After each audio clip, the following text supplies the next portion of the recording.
नमस्कार, आप देख रहे हैं CWB Hindi news.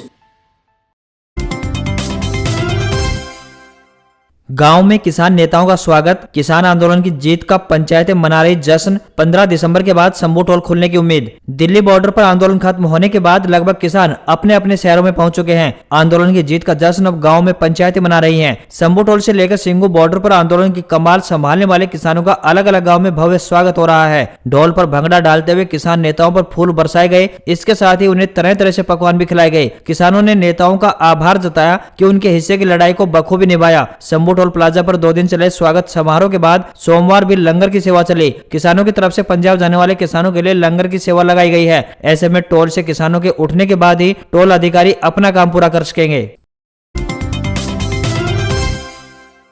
Bastara toll 354 दिनों बाद खुला। किसानों ने रिबन काटकर किया शुरू। बढ़ा शुल्क देने के बाद ही मिलेगी क्रॉसिंग। किसान आंदोलन के बाद बंद बस्ताड़ा टोल प्लाजा 354 दिनों के बाद शुरू हो गया। इसकी शुरुआत किसानों ने रिबन काटकर की। अब जो भी वाहन दिल्ली चंडीगढ़ मार्ग पर बस्ताड़ा से गुजरेगा उसे बढ़ा हुआ शुल्क अदा करने के बाद ही क्रॉसिंग मिलेगी। 25 दिसंबर 2020 से टोल बंद था। किसान आंदोलन के खत्म होने की घोषणा के बाद बस्ताड़ा टोल को शुरू करने के लिए टोल कंपनी एक्टिव हो गई थी। कंपनी द्वारा टोल पर साफ सफाई सहित अन्य कार्य करवाया गया। बता दें कि बस्ताड़ा टोल के लिए NHI ने नया अनुबंध पाथ इंडिया कंपनी के साथ किया है। 3 दिसंबर 2021 से पाथ इंडिया का अनुबंध शुरू हो गया है। टोल फ्री होने से पहले बस्ताड़ा टोल से सरकार को प्रतिदिन करीब 70 लाख रुपए का राजस्व मिल रहा था। 25 दिसंबर 2020 से टोल फ्री होने से सरकार को 2 अरब 48 करोड़ से अधिक हानि हुई है।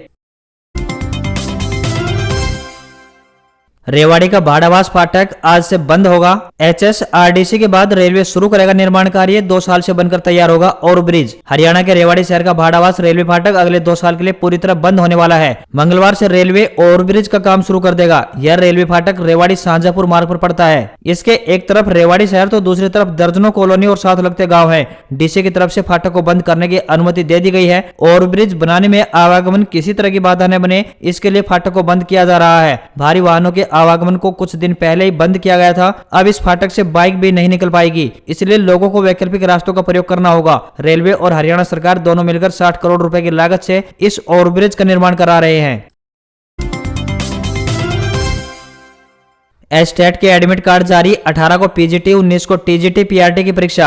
आवेदकों के गृह जिलों में होंगे सेंटर। 1 घंटा पहले एंट्री बंद। हरियाणा विद्यालय शिक्षा बोर्ड भिवानी ने 18 व 19 दिसंबर को होने वाले एस्टेट यानी हरियाणा टीचर एलिजिबिलिटी टेस्ट के लिए एडमिट कार्ड जारी कर दिए हैं। आवेदकों के लिए गृह जिले में परीक्षा केंद्र बनाए गए हैं। पहले दिन 18 दिसंबर को इवनिंग सत्र में PGT यानी पोस्ट ग्रेजुएट टीचर के लिए, 19 को सुबह के सत्र में TGT यानी ट्रेंड ग्रेजुएट टीचर के लिए और इवनिंग सत्र में PRT यानी प्राइमरी टीचर के लिए परीक्षा होगी। पात्रों को दिशा निर्देश जारी करते हुए एडमिट कार्ड की 2 रंगीन कॉपी निकालनी होगी। इसमें एक सेंटर कॉपी तो दूसरी कैंडिडेट कॉपी होगी। इन पर आवेदन के समय दी जाने वाली ओरिजिनल फोटो लगानी होगी। मास्क के बिना केंद्र में एंट्री नहीं दी जाएगी। पात्र को ब्लैक बॉल पॉइंट पेन लेकर जाना होगा। गहनों व इलेक्ट्रॉनिक सामानों के लाने पर पूरी तरह पाबंदी रहेगी। 150 अंकों की परीक्षा ली जाएगी। परीक्षा में 150 प्रश्न ही पूछे जाएंगे। इनमें से पास होने के लिए 60% यानी 90 अंक लेने अनिवार्य किए गए हैं। वहीं SC व ST को 5% अंकों की छूट दी गई है, यानी उन्हें 55% यानी 83 अंक लेने होंगे। कांस्टेबल भर्ती परीक्षा का परिणाम। 38,547 आवेदक पास। 5,500 पदों के लिए 8,39,000 ने किया था आवेदन। 17 दिसंबर से PST। हरियाणा पुलिस कांस्टेबल भर्ती की लिखित परीक्षा का परिणाम यानी HSSC ने जारी कर दिया है। 38,547 पात्रों ने परीक्षा पास कर ली है। पास परीक्षार्थियों का 17 दिसंबर से 28 दिसंबर के बीच पंचकुला के परेड ग्राउंड में फिजिकल स्क्रीनिंग टेस्ट यानी PST होगा। PST में 12 मिनट में 2.5 किलोमीटर की दौड़ पूरी करनी होगी। PST की प्रक्रिया पूरी होने के बाद PMT होगा यानी फिजिकल मेजरमेंट टेस्ट। इस दौरान उनसे सोशल इकोनॉमिक के लिए SDM या फिर तहसीलदार से सत्यापित एफिडेविट लिया जाएगा। फिर फाइनल परिणाम जारी किया जाएगा। हरियाणा में फिलहाल नहीं बढ़ेगा toll tax. CM Manohar Lal का बड़ा बयान। किसान आंदोलन समाप्त होने के बाद हरियाणा के मुख्यमंत्री मनोहर लाल ने धरना स्थलों से किसानों द्वारा अपने धरने उठाने के निर्णय का स्वागत किया है। उन्होंने बताया कि किसान आंदोलन समाप्त होने के उपरांत किसानों पर दर्ज मुकदमों को वापस लेने के बारे में बातचीत चल रही है। मुख्यमंत्री मनोहर लाल रविवार को चंडीगढ़ में प्रशासनिक सुधार विभाग की 15वीं बैठक के उपरांत पत्रकारों से बातचीत कर रहे थे। उन्होंने कहा कि किसान आंदोलन के दौरान जिन लोगों की मृत्यु की सूची किसानों द्वारा दी गई है उसकी पुलिस विभाग द्वारा वेरिफिकेशन की जाएगी। टोल टैक्स शुरू होने के संबंध में मनोहर लाल ने कहा कि किसान आंदोलन के कारण जो टोल अब तक बंद थे वे जल्दी शुरू हो जाएंगे और टोल की दरों में कोई वृद्धि नहीं की जाएगी।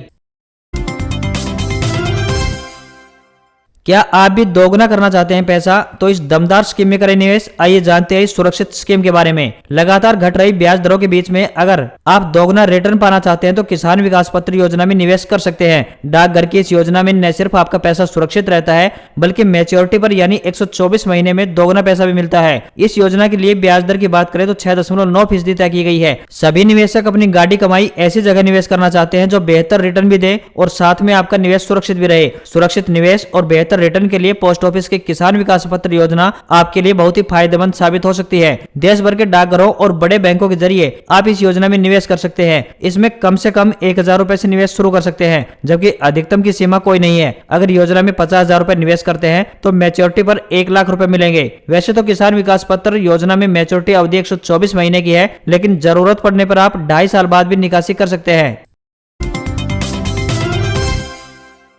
अगर एलपीजी गैस सिलेंडर से हुआ है हादसा तो मिलेगा 50 लाख रुपए का मुआवजा। आइए जान लेते हैं सिलेंडर से जुड़े फायदों के बारे में। भारत में बड़े पैमाने पर लोग खाना बनाने के लिए एलपीजी गैस कनेक्शन का उपयोग करते हैं। आज हम आपको एलपीजी गैस कनेक्शन के उन फायदों के बारे में बताने वाले हैं जिनके बारे में शायद आप जानते होंगे। क्या आपको इस बारे में पता है कि आप सिलेंडर को डिस्ट्रीब्यूटर से खरीदते हैं तो उस वक्त सिलेंडर का 50 लाख रुपए का इंश्योरेंस हो जाता है। इस पर्सनल एक्सीडेंट कवर के अंतर्गत अगर सिलेंडर फट जाए या लीकेज के कारण आग लग जाए तो क्षतिपूर्ति के लिए 50 लाख रुपए की आर्थिक मदद ग्राहक को दी जाती है। 50 लाख रुपए तक का यह इंश्योरेंस एलपीजी सिलेंडर से गैस लीकेज या फिर ब्लास्ट के चलते दुर्भाग्यवश हादसा होने की स्थिति में आर्थिक मदद के तौर पर मिलता है। इस बीमा के लिए पेट्रोलियम कंपनियों की बीमा कंपनियों के साथ साझेदारी रहती है। हादसे में ग्राहक की प्रॉपर्टी या फिर घर को नुकसान पहुंचता है तो प्रति एक्सीडेंट 2 लाख रुपए तक का इंश्योरेंस क्लेम मिलता है। एलपीजी हादसे में किसी की मौत होने की स्थिति में एलपीजी सिलेंडर की पेट्रोलियम कंपनी को मरने वाले के मृत्यु प्रमाण पत्र और पोस्टमार्टम रिपोर्ट की एक ओरिजिनल यानी मूल कॉपी जमा करनी होती है।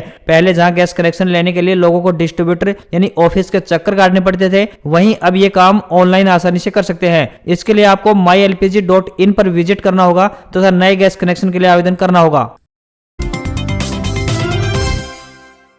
पीएम किसान योजना में हुआ बड़ा बदलाव। अब ई-केवाईसी पूरी किए बिना नहीं आएगी 2,000 रुपए की अगली किस्त। पीएम किसान सम्मान निधि योजना के लाभार्थियों के लिए बड़ी खुशखबरी है। 10वीं किस्त पाने के लिए सरकार ने योजना के तहत बेनिफिशियरी लिस्ट मोदी सरकार ने जारी कर दी है। जिन किसानों के खाते में पैसे ट्रांसफर होने वाले हैं उनकी लिस्ट सामने आ चुकी है। अगले सप्ताह से इन किसानों के बैंक अकाउंट में 15 से 25 दिसंबर के बीच अगली किस्त के पैसे जमा होने की शुरुआत हो सकती है। पीएम किसान योजना लेटेस्ट अपडेट। यदि आप एक किसान हैं और केंद्र की मोदी सरकार द्वारा शुरू की गई पीएम किसान सम्मान निधि योजना का लाभ उठा रहे हैं तो यह खबर आपके लिए बहुत ही महत्वपूर्ण है। जी हां, पीएम किसान योजना में बड़ा अपडेट किया गया है। सरकार द्वारा पीएम किसान योजना में सभी रजिस्टर्ड यानी पंजीकृत किसानों के लिए ई-केवाईसी आधार अनिवार्य कर दिया गया है। यदि आप चाहते हैं कि आपको आगे भी पीएम किसान स्कीम का लाभ पहले की तरह मिलता रहे तो इसके लिए आपको जल्द से जल्द अपना ई-केवाईसी अपडेट करवाना होगा। ऐसा नहीं करने पर आपकी अगली किस्त यानी 10वीं इंस्टॉलमेंट लटक सकती है।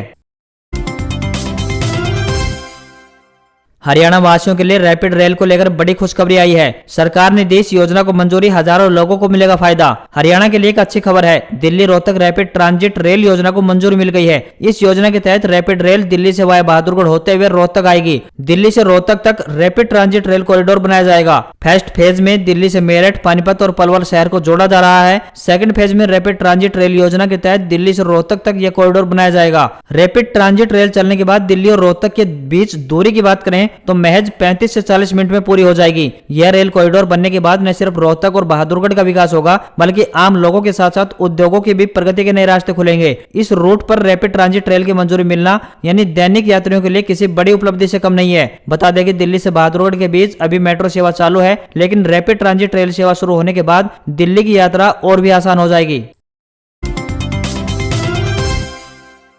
दिल्ली बठिंडा रेलवे लाइन पर चलने वाली सरबत दा भला एक्सप्रेस और जयपुर से जींद होकर चंडीगढ़ और आगे हिमाचल प्रदेश के दौलतपुर चौक तक जाने वाली जयपुर दौलताबाद एक्सप्रेस ट्रेन में रिजर्वेशन चार्ज अब समाप्त हो गया है। इस रेलगाड़ी में अब रेल यात्री जनरल टिकट ले सकेंगे, जिसके चलते इस रेलगाड़ी का किराया भी पहले की बजाय कुछ कम हुआ है और अब काउंटर से भी जल्द टिकट मिलनी शुरू हो जाएगी। सरबत दा भला ट्रेन में पहले जींद से टोहाना और जींद से रोहतक तक के 77 रुपए लगते थे, लेकिन जनरल टिकट होने के बाद अब इसमें 50 रुपए लगेंगे। दैनिक यात्री वेलफेयर एसोसिएशन के सचिव सुरेंद्र सिंह ने मांग की है कि सभी एक्सप्रेस ट्रेनों में कम से कम 2-2 कोच अनारक्षित हों, जिसके बाद आम यात्रियों को फायदा मिलेगा। वहीं दूसरी तरफ उत्तर रेलवे विभाग ने लगभग 30 ट्रेनों में कई कोच में रिजर्वेशन चार्ज समाप्त करते हुए उनमें जनरल टिकट मान्य कर दी है। जयपुर दौलतपुर चौक एक्सप्रेस ट्रेन जयपुर से दिल्ली, रोहतक, जींद, नरवाना, कुरुक्षेत्र, अंबाला, चंडीगढ़ होते हुए हिमाचल प्रदेश के अंतिम छोर यानी दौलतपुर चौक तक जाती है। जयपुर दौलतपुर चौक रेलगाड़ी में रिजर्वेशन चार्ज खत्म हो गया है। किराया पहले की बजाय कम हो गया है, लगभग 15 रुपए अब पहले की बजाय कम किराया लगेगा। जल्दी काउंटर से भी टिकट मिलने लगेगी। केंद्रीय विद्यालय शिक्षा बोर्ड ने 10वीं और 12वीं कक्षाओं के टर्म 1 एग्जाम के दौरान गड़बड़ी पकड़ने के बाद OMR शीट भरने का तरीका बदल दिया है। CBSE द्वारा जारी सर्कुलर के अनुसार सभी परीक्षार्थियों को OMR शीट के प्रश्न के उत्तर के सापेक्ष भरे जाने वाले गोले के सामने स्मॉल लेटर में ABCD लिखने की बजाय अब कैपिटल लेटर में ABCD लिखने को कहा गया है। अभी तक विद्यार्थियों को छूट थी कि वो कैपिटल या स्मॉल किसी भी लेटर में OMR शीट पर अपने उत्तर भर सकते थे, लेकिन बोर्ड के नए निर्देश के अनुसार अब बचे हुए सभी पेपरों में सिर्फ कैपिटल लेटर में ही उत्तर लिखना होगा। CBSE ने अपने सर्कुलर में बदलाव के पीछे मूल्यांकन में अक्षर को पहचानने में होने वाली असुविधा को कारण बताया है। टर्म 1 की परीक्षा में उसी दिन उत्तर पुस्तिकाओं का मूल्यांकन किया जा रहा है। परीक्षा होने के आधे घंटे बाद CBSE आंसर की भेजता है, जिसके आधार पर कॉपियों का मूल्यांकन स्कूल के शिक्षक ही करते हैं। मूल्यांकन के बाद उसी दिन अंक चढ़ाकर उत्तर पुस्तिकाओं को भी CBSE को भेजना होता है।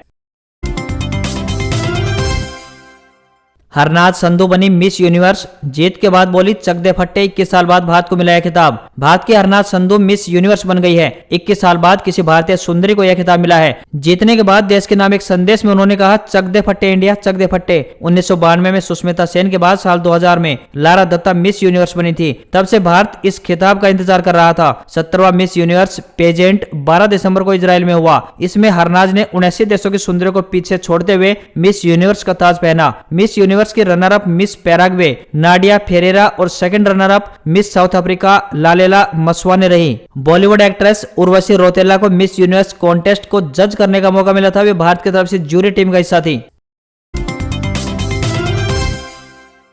फिर महंगे होने लगे सोना चांदी। सराफा बाजार में सोना 293 रुपए महंगा हुआ तो वहीं चांदी 61,000 पर पहुंची। कारोबारी हफ्ते के पहले दिन सोना चांदी के दामों में बढ़त देखी गई है। सराफा बाजार में सोना 293 रुपए महंगा होकर 48,109 रुपए प्रति 10 ग्राम पर पहुंच गया है। चांदी की बात करें तो सराफा बाजार में चांदी 786 रुपए महंगी होकर यानी 60,941 रुपए प्रति किलोग्राम पर पहुंच गई है। दूसरी तरफ शेयर बाजार की बात करें तो 503 पॉइंट्स गिरकर सेंसेक्स 58,283 पर बंद हुआ। वहीं रिलायंस 1.89%, तो वहीं बजाज फाइनेंस 3% टूटा। बॉम्बे स्टॉक एक्सचेंज यानी BSE का सेंसेक्स 503 अंक गिरकर 58,283 पर बंद हुआ।